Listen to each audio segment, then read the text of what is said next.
आप सबका सीजेडएमए क्लासेस में स्वागत है। आज हम आरवी पेपर सेट नंबर 7 में करने जा रहे हैं। तो इसमें जो पहला प्रश्न है, इसमें क्रम संख्या को पूरा करना है। तो एक आपकी सीरीज गिवन है। पहले क्वेश्चन में ये लिख रहा है 3, 5, 9, 15, 15 के बाद में यहाँ 23 है, इसके बाद में आपका खाली स्थान है। ऑप्शन आपके दे रखे हैं, पहला है 30, दूसरा आपका है 33, तीसरा आपका 48 है और चौथा आपका डी है 54। तो आप इसमें करेंगे क्या? सबसे पहले आप पता लगाएंगे, यहाँ देखेंगे सीरीज बढ़ रही है कि घट रही है। अब बढ़ रही है तो आप दो चीज़ होंगे हमारे पास में, बढ़ने में दो चीज़ें, एक तो प्लस हो सकता है, एक आपका मल्टीप्लाई हो सकता है। प्लस वाली सीरीज को कब आप चेक करेंगे? प्लस वाली सीरीज को तब आप चेक करेंगे जब धीमे धीमे एक सीरीज बढ़े, मतलब बड़ी तेजी के साथ आपका सीरीज जो है वो बढ़े ना। यहाँ अगर तेजी होगी तो आप मल्टीप्लाई चेक करेंगे, अगर और कोई तेजी होगी। और किस प्रकार से ये क्वेश्चन पूछे जाते हैं, वर्ग हो सकता है, घन हो सकता है, वर्ग में +1 हो सकता है, वर्ग में -1 हो सकता है। ऐसी सीरीजें बहुत सारी बनती हैं। अब इसमें देखते हैं सबसे पहले कौन सी सीरीज लग रही है। जनरली हम लोग दो चीज़ें देखते हैं, प्लस और मल्टीप्लाई। प्लस तब देखते हैं जब धीमे धीमे सीरीज आपकी आगे बढ़े।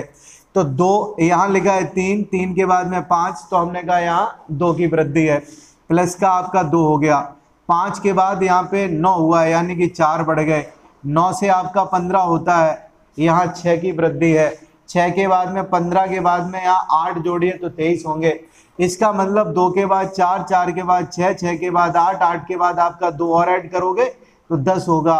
23 का 10 में एडिशन अगर करोगे तो आपका वैल्यू कितना आएगा? 33 आएगा। यही आपसे पूछ रहा था। प्रश्न संख्या 1 हमारी क्या होती है? समाप्त होती है। अब क्वेश्चन नंबर हम लोग दूसरे की तरफ चलते हैं। क्वेश्चन संख्या जो हमारी दूसरी है वो क्या लिख रहा है? उसने लिखा है, एक आपसे घनमूल पूछा है। इसको आप याद कर लीजिए, ये घनमूल किसका होता है? तो घनमूल ये आपका होता है 13 का। ये रहा हमारा क्वेश्चन संख्या दूसरे का आंसर। अब प्रश्न संख्या हम लोग 3 की तरफ चलते हैं। वो कहता है कि 30 और 45 का मासा बताइए। 30, तीसरा क्वेश्चन है, 30 और 45 का मासा आपको बताना है। HCF, हाईएस्ट कॉमन फैक्टर आपको ज्ञात करना है। HCF 30 क्या होगा? 30 का आप जानते हैं 15 दूना 30 और 15 तिया 45। यहाँ लिख लेंगे 15 दूनी 30 और 45 होगा 15 तिया 45। मासा का मतलब क्या होता है? दोनों में जो कॉमन हो। तो आपका जो मासा रहा वो आपका कितना रहा? 15 रहा। प्रश्न संख्या हमारी 3 होती है, खत्म। अब चौथे प्रश्न की तरफ चलते हैं। इस प्रश्न में लिख रहा है, यदि किसी महिला को किसी वस्तु को 330 रुपये में बेचने पर 20% लाभ हुआ हो तो क्रय मूल्य बताइए। अब कोई महिला है, इसने वस्तु को बेचा है 330 रुपये में, बेचने पर इसको 20% की प्रॉफिट है। प्रॉफिट परसेंट आपकी कितनी गिवन है? 20%। इसको कई प्रकार से हम लोग ज्ञात कर सकते हैं, फॉर्मूला से या फिर भिन्न से लगाकर। तो हम देखते हैं इसको भिन्न से लगाकर क्या होगा। 20% की आप भिन्न बनाइए। 20% की आपकी भिन्न क्या रहेगी? 20/100 यानी कि 1/5 होगा। अगर प्रॉफिट है तो आप यहाँ पे प्लस का निशान लगाएं। 5 रुपये खरीद मूल्य है और 1 रुपये अगर प्रॉफिट है, ये मान के हम चल रहे हैं। अगर क्वेश्चन को हल करना है तो आप ऐसा करिए, सबसे पहले भिन्न बनाइए। और लाभ और हानि दोनों होती कहाँ पे? क्रय मूल्य के ऊपर होती हैं। तो नीचे आपका होता है क्या? CP यानी कि कॉस्ट प्राइस। एक आपका क्या है? तो एक आपका प्रॉफिट है। अगर प्रॉफिट है क्वेश्चन में प्रॉफिट, नहीं लॉस है तो -1 करिए। अब इसमें होगा क्या? 5 रुपए की कोई चीज है, 1 रुपये आपका प्रॉफिट है। इसका मतलब ये चीज आपकी बेची कितने में गई है? 6 में। 5 रुपए की आपने खरीदी, 1 रुपया प्रॉफिट लिया तो 6 में बेच दिया। अब जब 6 में बेच दिया तो ये आपका वैल्यू किसके इक्वल है? तो वैल्यू इक्वल है हमारा 330 के। आप किसका मान निकालना चाहते हैं? तो आप मान निकालना चाहते हैं 5 का। तो 5 का मान कब आएगा? जब आपको 1 की वैल्यू पता हो। आपसे कह रखा है कि 6 कलमों का मूल्य 330 रुपये है। 6 कलमों का मूल्य 330 रुपये है, तो 5 कलमों का मूल्य बताइए। आप क्या कहेंगे? आप कहेंगे सबसे पहले 1 कलम का मूल्य हमें पता होना चाहिए। तो 1 कलम के लिए आप क्या करेंगे? भाग लगाएंगे। तो 6 का जब आप भाग देंगे 330 में तो आपका वैल्यू आएगा 6 पंचे 30, 6 पंचे 30 यानी कि 55। 1 की वैल्यू आपकी 55 आई। मान के चल रहे हैं कि 1 कलम का वैल्यू आपका 55 आया और 5 कलमों का अगर वैल्यू आपको बतानी पड़े तो आपको मल्टीप्लाई करना पड़ेगा। तो इसलिए जो हमारा CP रहेगा वो 5 है। 5 का आप 55 में मल्टीप्लाई कराइए, कितना हो जाएगा, तो ये 275 बनेगा, यही तो बनेगा 275 आपका आंसर रहेगा क्रय मूल्य का। अब प्रश्न संख्या आपकी पांचवी जो है वो इसमें लिख रहा है 5,000 रुपए की कोई मूल राशि है, 6% वार्षिक दर पर 2 वर्ष का एसआई आपको ज्ञात करना, साधारण ब्याज आपको बताना है। प्रश्न संख्या आपकी पांचवी, प्रिंसिपल आपका 5,000 है, रेट आपका जो है 6% है, इसके बाद में टाइम आपका 2 ईयर है, 2 वर्ष है।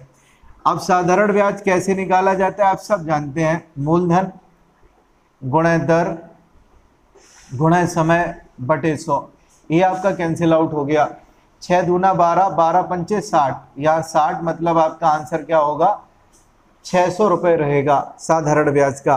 अगली प्रश्न संख्या हमारी है छठवीं में लिख रहा है कि 15 व्यक्ति किसी खाई को खोदने में 10 दिन का समय लेते हैं, वही आपका एमडीएस से है। 15 व्यक्ति किसी खाई को कितने दिन में, 10 दिन में खोदने का 10 दिन में खोदने का समय लेते हैं, यानी कि खोदने में उनको समय जो लगता है वो आपका 10 दिन है। इसके बाद में लिख रहा है तो कितने दिन में इसी खाई को 10 व्यक्ति खोदेंगे, कितने दिन में, तो दिन आपका डी है, दिन आपका क्या होगा डी। अब कितने आदमी दे रखे हैं, तो आदमी आपको दे रखे हैं 10, 10 से 10 कैंसिल हो गया, तो दिन आपके कितने बचे 15, वही एमडीएच वाला जो फॉर्मूला एमडीएच अपॉन डब्ल्यू वाला वही लगाइए। अब छठवें के बाद में हम लोग चलते हैं सीधे सातवें के ऊपर। सातवें प्रश्न में आपका लिख रखा है x बराबर 1, y बराबर 4, z बराबर 2। इसके बाद में वो कहता है बताइए x cube plus by square plus का जेड स्क्वायर माइनस के 2xyz, ये लिखा है। अब x की वैल्यू आपकी 1 है, y की वैल्यू 4 है, 4 का स्क्वायर 16, z मतलब 2 है, 2 का मतलब 4 हो गया 2, x की वैल्यू 1, 4 दूना 8, 8 दूना कितना हो गया 16, ये कैंसिल आउट हो गया। 4 और 1 आपकी वैल्यू कितनी आएगी 5 आएगी। अब इसके बाद में हमसे 38 यानी कि 8वां जो क्वेश्चन है उसमें लिख रहा है 300 मीटर लंबी रेलगाड़ी एक बिजली के खंभे को 20 सेकंड में पार करती है। आपको हमने बताया था बिजली के खंभे को अगर रेलगाड़ी पार करती है या फिर आदमी को पार करती है या फिर किसी पेड़ को पार करती है, यहाँ कंसेप्ट ये होता है बिजली का खंभा तो चलेगा नहीं, चलने का काम कौन करेगी रेलगाड़ी। जब रेलगाड़ी से पार करेगी तो अपनी लंबाई के बराबर दूरी तय कर जाती है। ये आपका खंभा रहा, यहाँ अगर रेलगाड़ी ऐसे दौड़ेगी तो अब ये पार कर पाई। अगर रेलगाड़ी किसी इलेक्ट्रिक पोल को पार करे तो इसका मतलब अपनी लंबाई के बराबर ये दूरी कवर करेगी। तो चलिए लिख लेते हैं, चलने का काम अगर ट्रेन करेगी तो इसका मतलब चाल बराबर दूरी बटे समय आप लगाइए। चाल के स्थान पे ट्रेन का चाल लिखिए, तो चाल आपका कितना गिवन है, चाल आपका निकालना है, दूरी आपकी ट्रेन की दे रखी है, दूरी ट्रेन की जो भी लंबाई होगी वही आपकी दूरी होगी, वही आपकी दूरी होगी। क्यों होगी, क्योंकि ये आपकी ट्रेन रही, ये आपका खंभा है, तो पार करने में जितनी दूरी कवर करेगी जो ट्रेन है वही इसकी दूरी बन जाएगी। समय की अगर बात करें तो समय, इसका समय है पार करने का 20 सेकंड, ऊपर आपका मीटर है, यहाँ आपका सेकंड है, तो आपकी चाल क्या हो जाएगी, तो आपकी चाल जो आई वो 15 मीटर प्रति सेकंड आई। अगर इसको किलोमीटर प्रति घंटा में बदलना हो तो आप क्या करेंगे, तो 18 बटे 5 का मल्टीप्लाई आप करेंगे। जब 18 बटे 5 का मल्टीप्लाई करेंगे तो 5 तिया 15, 18 तिया 54, तो 54 किलोमीटर प्रति घंटा इसका आंसर हो जाएगा। अब क्वेश्चन संख्या हम लोग 9 की तरफ चलते हैं। बेहद आसान सी बात लिखी है, कह रहा है कि वृत्त के परिधि का सूत्र बताइए। आप सब जानते हैं वृत्त की परिधि का फॉर्मूला, वृत्त की परिधि बराबर 2 पाई आर होता है। आर हम इसलिए लिख रहे हैं क्योंकि वृत्त की त्रिज्या को हमने यहाँ पे आर माना है। अगर आप वृत्त की त्रिज्या ए मानेंगे तो 2 पाई ए लिखा जाएगा, जहां वृत्त की त्रिज्या कितनी है आर। अब क्वेश्चन संख्या 9 होती है समाप्त। इसके बाद में हम लोग चलते हैं सीधे 10 की तरफ। आपसे एक फैक्टर पूछ रहा है, फैक्टर किसका, तो लिख रहा है x square plus 9x plus 20 के गुणनखंड बताइए। प्रश्न संख्या हमारी 10 है, इसके गुणनखंड बताइए। तो क्या होंगे, आप जानते हैं 5 चौको 20, ऐसे गुणनखंड करिए कि यहाँ जोड़ने से आपके 9 बन जाएं। आंसर आपका ऐसा होगा x square plus 5x plus 4x plus 20। कर लिया हमने। यहाँ आप कॉमन ले लीजिए, x plus 5 plus 4 common, x plus 5 value आपकी आई x प्लस 5 और x प्लस क्या 4। ये आपके फैक्टर्स रहे। क्वेश्चन संख्या अब आपकी होगी कौन सी, 11वीं होगी। 10 क्वेश्चन आपके कंप्लीट हो चुके हैं। 11वां प्रश्न कह रहा है, कुछ ऐसे लिख रहा है, a की पावर 9 भाग a की पावर 7 का मान, इसका मान हमको बताना है। क्या होगा, बेहद आसान है। a की पावर 9 अपॉन a की पावर 7, 7 घात यहाँ पे कट जाएंगी तो बचेंगी कितनी, 2 बचेंगी। ये आपका आंसर हो गया। 7 आपकी ऊपर और नीचे की कट गई, बची ऊपर कितनी, तो 2 ही बची, a की पावर 2 होगा इसका आंसर। अगला प्रश्न है 12वां, तो इसमें लिख रहा है एक्स वाई, ब्रैकेट के अंदर ये आपका लिखा है, आपको क्या करना है, तो इसका मान बताना है। इसका आपको मान बताना है, कुछ नहीं आपको करना है, मल्टीप्लाई करवाना है। एक्स वाई का पहले इससे गुणा करवाइए, क्या होगा, बहुत आराम से समझ लेते हैं। तो 3 की जगह 3 है, एक्स का एक्स स्क्वायर से जब गुणा होगा तो घात 3 हो जाएंगी, क्यों, गुणा में घातें जुड़ती हैं।